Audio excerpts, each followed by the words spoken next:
Welcome friends, case study number 3 chemistry की 2 case studies हम already कर चुके हैं केमिस्ट्री की। अगर आपने वो नई वीडियोस देखे हैं तो वहाँ जाके देख सकते हैं। बोर्ड के लिए केस स्टडीज़ के क्वेश्चंस जो होते हैं वो बहुत इंपॉर्टेंट होते हैं। वहाँ पर एक पैराग्राफ होता है और पैराग्राफ को आपको पढ़ना पड़ता है, वहाँ से आपको एक इन्फॉर्मेशन कलेक्ट करनी पड़ती है और उसके बाद जो क्वेश्चंस दिए रहते हैं वो आपको सॉल्व करने पड़ते हैं। 2 केस स्टडीज़ ऑलरेडी कर चुके हैं, वहाँ देख सकते हैं। फिलहाल अभी हम केमिस्ट्री की केस स्टडीज़ कर रहे हैं और फिजिक्स और बायो की भी हम केस स्टडीज़ लेके आएंगे। चलिए शुरू करते हैं केस स्टडी। केस स्टडी में ये पैराग्राफ दिया हुआ है। पैराग्राफ में आपको जो है क्या बोल रहा है कि in the below experiment when an iron nail, एक आयरन की जो कील है, is dipped in copper sulphate. देखिए आयरन की जो नेल है इसको हम कॉपर सल्फेट में डिप कर रहे हैं। ये आपका क्या है, कॉपर सल्फेट है और कॉपर सल्फेट का जो कलर है वो ब्लू होता है। आपको इन केमिकल्स के कलर को भी याद रखना है क्योंकि बोर्ड में जो क्वेश्चंस आते हैं वो कलर के बेस पर भी आते हैं। कभी कभी क्या करता है, सब्सटेंस को आइडेंटिफाई करने के लिए बोल देता है कलर के बेसिस पर। दूसरा, जब ये आयरन नेल को आप कॉपर सल्फेट सॉल्यूशन में डिप करेंगे तो क्या होता है, a brown coating of copper is formed on the surface of iron. तो जब आप इसके ऊपर डालेंगे तो जो आपका जो कील होगी, इस कील के जो आउटर सरफेस पर एक ब्राउन कलर की जो है वो कोटिंग बन जाती है, एक ब्राउन कोटिंग बन जाती है। और क्या कह रहा है ये, coating of copper is formed in the surface of iron. तो ये जो ब्राउन कलर की जो कोटिंग है वो किसकी है, कॉपर की है। इतनी बात इसने कह दी है। क्या कहा अभी तक इसने कि इसने एक कॉपर सल्फेट का सॉल्यूशन लिया है जो कि ब्लू कलर का है, उसमें आयरन नेल को डिप करता है। डिप करने के बाद जो ऑब्जर्वेशन होती है वो ये होती है कि जो नेल है उसके ऊपर, जो कील है उसके ऊपर या कोई आयरन का टुकड़ा है उसके ऊपर ये जो है ब्राउन कलर की कोटिंग आ जाती है। आगे क्या कह रहा है, and the colour of the copper sulphate solution, जो कॉपर सल्फेट सॉल्यूशन का अपना कलर जो ब्लू है, changes from blue to pale green.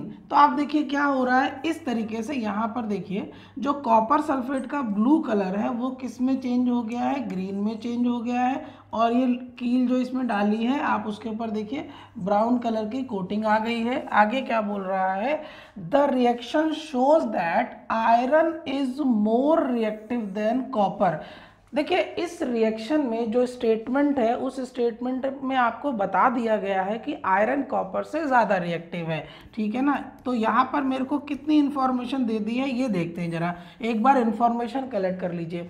जब ये क्वेश्चंस आपके आएंगे एग्जाम में तो आप क्या करेंगे, जो केस स्टडीज़ पढ़ेंगे तो केस स्टडी पढ़ने के बाद आप जो जो इन्फॉर्मेशन मिलती है आप उसको साइड में कॉपी में लिखते रहिए। उससे क्या होगा, आपको बाद में जब हमें आंसर करने होंगे ना तो वो इन्फॉर्मेशन कलेक्टिवली आपके पास एक टैबुलेटेड फॉर्म में होगी। तो क्या हमें पता चला, कॉपर सल्फेट का ब्लू कलर है, कॉपर सल्फेट में आयरन के टुकड़े को डालते हैं, नेल को डालते हैं। जब ऐसा करते हैं तो क्या होता है, इसके ऊपर ब्राउन कलर की कोटिंग आ जाती है और जो कॉपर सल्फेट का जो ब्लू कलर है वो ग्रीन में चेंज हो जाता है। इतनी इन्फॉर्मेशन मिली है।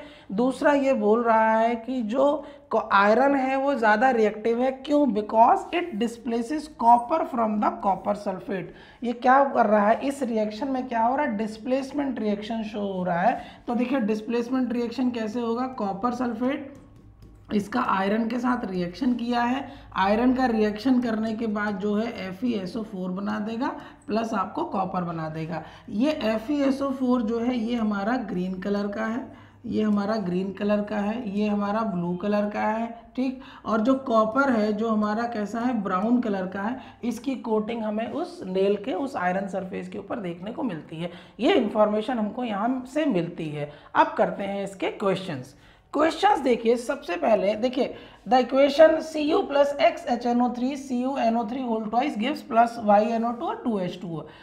ये बोल रहा है कि x और y की वैल्यू। तो एक्चुअली देखिए यहाँ पर क्या है, इसने आपको रिएक्शन तो दे दिया है, रिएक्शन में आपसे बोल रहा है कि जो कोफिशिएंट हैं उनकी वैल्यूज आप बताइए। तो कहीं ना कहीं ये क्वेश्चन बैलेंसिंग से रिलेटेड है, तो आपको ये बैलेंसिंग करनी है एक तरीके से देखा जाए तो यहाँ पर देखिए क्या हो रहा है, यहाँ पर चेक कीजिए, हमें x को ये बैलेंस करना है और यहाँ पर x मतलब हाइड्रोजन कितने हैं, हाइड्रोजन कितने हैं यहाँ पर, लेफ्ट साइड में x हैं, यहाँ पर हाइड्रोजन कितने हैं, 4 हैं, ठीक है। देखो और कहीं हाइड्रोजन नहीं है, और कहीं भी हाइड्रोजन नहीं है, तो मेरी मजबूरी बन जाती है x की वैल्यू को 4 रखना, क्योंकि और किसी भी तरीके से आप हाइड्रोजन को बैलेंस नहीं कर सकते। यहाँ पर 4 हाइड्रोजन है, रिएक्टेंट साइड में केवल और केवल एक ही ऐसा मॉलिक्यूल या कंपाउंड है जिसमें हाइड्रोजन अवेलेबल है, तो x की वैल्यू तो 4 आपको रखनी ही पड़ेगी। अब x की वैल्यू 4 रखने से नाइट्रोजन कितना हो जाता है, नाइट्रोजन हो जाता है मेरा 4 और ऑक्सीजन हो जाता है मेरा, जब मैं यहाँ 4 रखूँगा मतलब ये हो जाएगा 4HNO3, तो 4 3 12, तो ऑक्सीजन हो गए 12। अब चेक करते हैं नाइट्रोजन को, नाइट्रोजन कितने हैं यहाँ पर, नाइट्रोजन ये है, देखिए नाइट्रोजन ये है Y, और ये है नाइट्रोजन कितना है 2, 2 ये है, तो नाइट्रोजन Y+2 यहाँ पर कितना है, नाइट्रोजन 4 है। तो यहाँ पर अगर आप देखें नाइट्रोजन की वैल्यू रिएक्टेंट साइड में 4 है और प्रोडक्ट साइड में ये है, तो Y+2 जो होगा वो 4 के बराबर हो जाएगा, Y की वैल्यू हो जाएगी 4 - 2 2, तो Y की वैल्यू आपको 2 मिल जाती है। 2 मिलने से ऑक्सीजन एक बार चेक कर लेते हैं, यहाँ से देखेंगे ऑक्सीजन 6 आ गया, और यहाँ से कर रहेंगे ऑक्सीजन आपको 4 ये मिल गए हैं और 2 ऑक्सीजन ये मिल गए हैं, तो ये होते हैं 12। क्या यहाँ पर है 4 3 12, बिल्कुल सही है। तो यहाँ पर x की वैल्यू जो मुझे मिलेगी वो 4 मिलेगी और y की वैल्यू जो मिलेगी 2। देखिए बैलेंसिंग ऑफ इक्वेशन अगर आपको नहीं करनी आती है, एक तो है ट्रायल एंड एरर मेथड, तो वहाँ पर क्या एक वैल्यू पुट करिए, फिर सारे को चेक कीजिए, एक वैल्यू, फिर अगर मान लो कुछ गलत आ रहा है तो दूसरी वैल्यू को पुट करिए। ट्रायल एंड एरर से एक बहुत अच्छा मेथड है, ABCD मेथड है, उसका वीडियो ऑलरेडी अवेलेबल है। अगर आपको बैलेंसिंग नहीं आ रही है तो वो एक बार ABCD मेथड देख लीजिए, आपको वहाँ से आप ये समझिए कि 100% उससे आंसर सही आएगा, कंसिडरिंग आपकी अलजेब्रा सही होनी चाहिए। अगर मैथ में अलजेब्रा सही नहीं है तो फिर गड़बड़ कर जाओगे, ABC में अटक जाओगे, ठीक है। तो हालांकि बहुत आसान है, ऐसा कुछ नहीं है, तो आप वो वीडियो वहाँ से देख सकते हैं। तो x की वैल्यू यहाँ से 4 होती है, y की वैल्यू 2 होती है, ठीक है ना। तो इस तरीके से ये वाला हमें बैलेंसिंग करना है। आंसर यहाँ पर देख लीजिए, आंसर हमारा 4 और 2। चलिए नेक्स्ट क्वेश्चन देखते हैं। What happens when copper rod is dipped, copper rod को डिप किया गया। देखिए रिएक्शन में हम क्या कर रहे थे, कॉपर सल्फेट का सॉल्यूशन था, आयरन को डिप कर रहे थे, ध्यान रखिएगा यहाँ पर। तो what happens when copper rod इसको क्या हो गया, What happens when copper rod is dipped in iron sulfate? Reaction हमारा इनिशियली क्या था, इनिशियली हमारा था सॉल्यूशन किसका था, कॉपर सल्फेट का सॉल्यूशन था। इसमें हम क्या कर रहे थे, आयरन की रॉड को डिप कर रहे थे। उस समय क्या हो रहा था, जब ऐसा कुछ काम कर रहे थे तो हमको क्या बन रहा था, FeSO4 बन रहा था और कॉपर की कोटिंग जो है वो हमको मिल जा रही थी। अब ये क्या बोल रहा है, उल्टा काम करिए। उल्टा काम क्या करना है, What happens when copper rod अब कौन सी है, कॉपर है, is dipped in iron sulfate, ये हो गया मेरा FeSO4 in solution। तो क्या होगा, पहली चीज जब हमने वो पैराग्राफ पढ़ा था तो हमें ये वहाँ पर सीधा सीधा बोल दिया था कि जो आयरन है वो कॉपर से ज़्यादा रिएक्टिव है, एक इन्फॉर्मेशन हमें वहाँ दे दी। चलो अगर आपको ये इन्फॉर्मेशन नहीं पता है तो अगर आपको मेटल रिएक्टिविटी सीरीज पता है तो वहाँ पर क्या होता है, आयरन जो है वो कॉपर से कहीं ऊपर आता है, तो जो ऊपर होगा मेटल रिएक्टिविटी सीरीज में वो जो है आपको मिल जाएगा। वो याद होता है केदारनाथ का माली आलू जरा फीका, वो वाली सीरीज। नहीं तो फिर एक और वो है please send berries carrot mangoes all zipped in the large hand bag, वो भी उस उधर से भी आप चेक कर लेंगे। तो यहाँ पर क्या हो रहा है, कॉपर रॉड को डिप किया गया, लेकिन मेरे को तो पता है कि कॉपर तो लेस रिएक्टिव है। जब लेस रिएक्टिव है तो क्या कॉपर आयरन सल्फेट के सॉल्यूशन में से आयरन को डिस्प्लेस कर पाएगा, नहीं। जब डिस्प्लेसमेंट नहीं करेगा तो क्या रिएक्शन होगा, नहीं होगा। चेक करते हैं अब ऑप्शन ए बोल रहा है कॉपर डिस्प्लेस करेगा, आयरन को नहीं करेगा, क्योंकि आयरन डिस्प्लेस करेगा, आयरन ज़्यादा रिएक्टिव है, तो ये गलत हो गया। दूसरा बोल रहा है blue colour of copper sulphate solution is obtained, ये बोल रहा है कि कॉपर सल्फेट का ब्लू कलर ऑब्टेन होगा। देखिए FeSO4 का सोल्यूशन का कलर कौन सा है? ग्रीन है। FeSO4 का सोल्यूशन का कलर ग्रीन है। तो ये बोल रहा है कि जब हम ऐसा करेंगे तो हमें ब्लू कलर का सोल्यूशन मिलेगा कॉपर सल्फेट का। इसका मतलब है इस स्टेटमेंट से तो ये कहना चाह रहा है कि रिएक्शन हुआ, रिएक्शन होने के बाद जो ग्रीन कलर है वो चेंज होकर ब्लू में आ गया। तो ऐसा भी नहीं होगा क्योंकि रिएक्शन तो यहाँ होगा नहीं, तो ये वाला भी स्टेटमेंट हमारा गलत होता है। तीसरा बोल रहा है नो रिएक्शन टेक्स प्लेस, तो ये सही है कि कोई रिएक्शन नहीं होगा। रिएक्शन ना होने का कारण ही यही है क्योंकि कॉपर आयरन को डिस्प्लेस नहीं कर सकता है एक्वस सॉल्यूशन से, तो ये हमारा सही होता है। और रिएक्शन इज एक्सोथर्मिक, देखिए बोल रहा है कि रिएक्शन एक्सोथर्मिक होगा। रिएक्शन तो एक्सोथर्मिक तब होगा जब रिएक्शन होगा, यहाँ तो रिएक्शन हो ही नहीं रहा है, तो एक्सोथर्मिक और एंडोथर्मिक की तो बात ही खत्म हो जाती है। जब रिएक्शन होगा तभी हम डिसाइड करेंगे ना एक्सोथर्मिक हुआ कि एंडोथर्मिक हो गया। या तो कोई रिएक्शन नहीं है तो कोई रिएक्शन नहीं, तो किसी भी तरीके का ना तो हीट एब्जॉर्ब होगी ना ही हीट रिलीज होगी। तो ऑप्शन हमारा यहाँ पर जो है वो सी करेक्ट हो जाता है। यहाँ से आप चेक कर लीजिए। चलिए नेक्स्ट क्वेश्चन देखते हैं। A substance which oxidised itself, एक सब्सटेंस जो खुद ऑक्सीडाइज हो रहा है एंड रिड्यूसेस अदर, दूसरे को क्या कर रहा है? रिड्यूस कर रहा है। एक सब्सटेंस खुद ऑक्सीडाइज हो रहा है, दूसरे को रिड्यूस कर रहा है, ठीक है ना। देखिए जो सब्सटेंस ऑक्सीडाइज होता है इसका मतलब उसका ऑक्सीडेशन होता है, और जिसका ऑक्सीडेशन होता है वो रिड्यूसिंग एजेंट होता है, और जो सब्सटेंस का रिडक्शन हो रहा होता है वो एक्चुअली में ऑक्सीडाइजिंग एजेंट होता है, उल्टा चलता है, ठीक है। जिस सब्सटेंस का, लिख लीजिए अगर आपको नहीं पता है, जो सब्सटेंस का ऑक्सीडेशन होगा, जिसका ऑक्सीडेशन हो रहा है वो क्या है? रिड्यूसिंग एजेंट है, रिड्यूसिंग एजेंट है। और जिसका रिडक्शन हो रहा है, जिस सब्सटेंस का रिडक्शन हो रहा है वो हमारा क्या है? ऑक्सीडाइजिंग एजेंट है। इस तरीके से आपको ध्यान रखना है, ये ऐसे उल्टा काम करते हैं। जिसका ऑक्सीडेशन होगा वो रिड्यूसिंग एजेंट होगा, जिसका रिडक्शन होगा वो ऑक्सीडाइजिंग एजेंट होगा।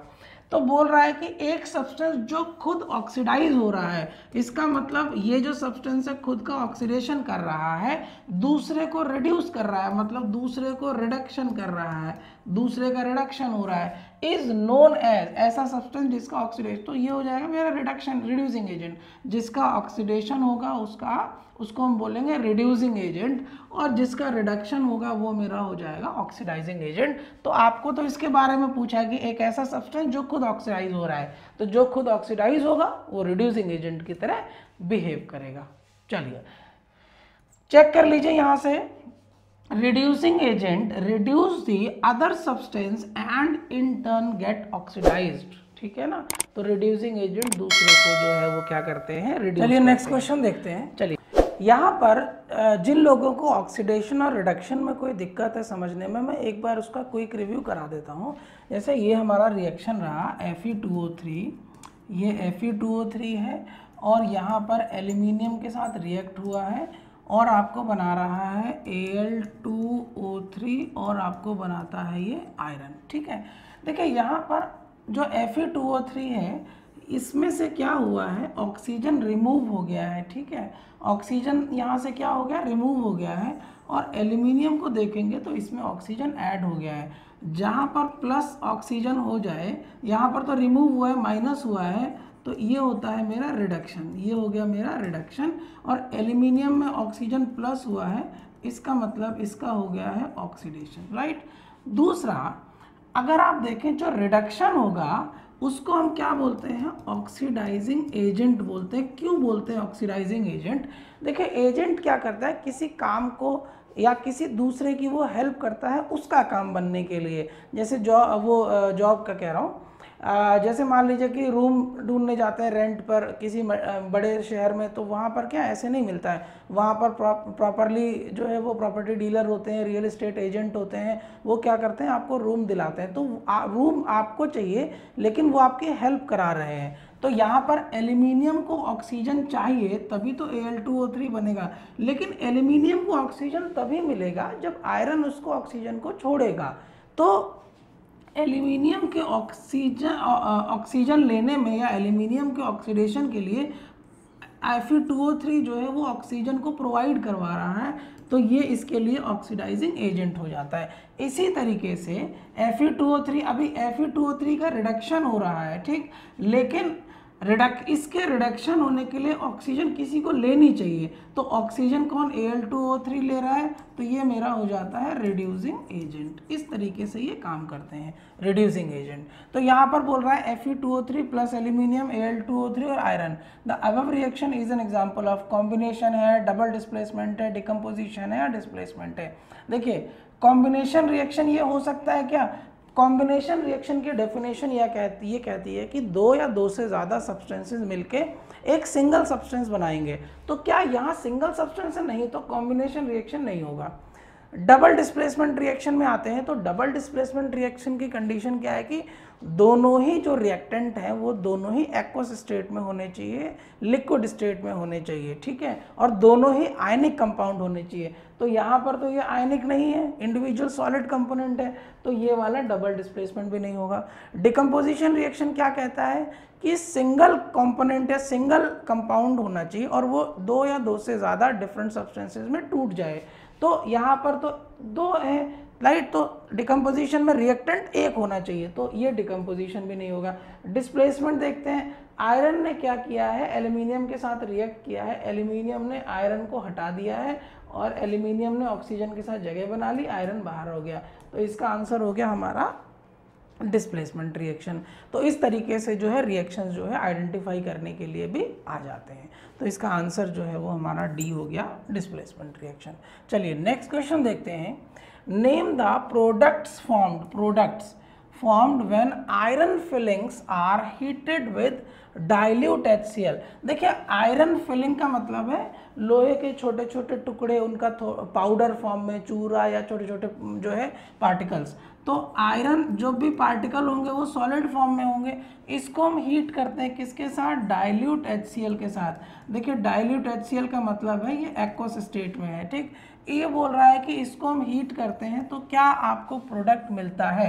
तो जब ये इसके साथ रिएक्ट करेगा तो आयरन क्या करेगा, FeCl2 बना लेगा, प्लस यहाँ से हाइड्रोजन गैस निकलेगी बाहर, ठीक है।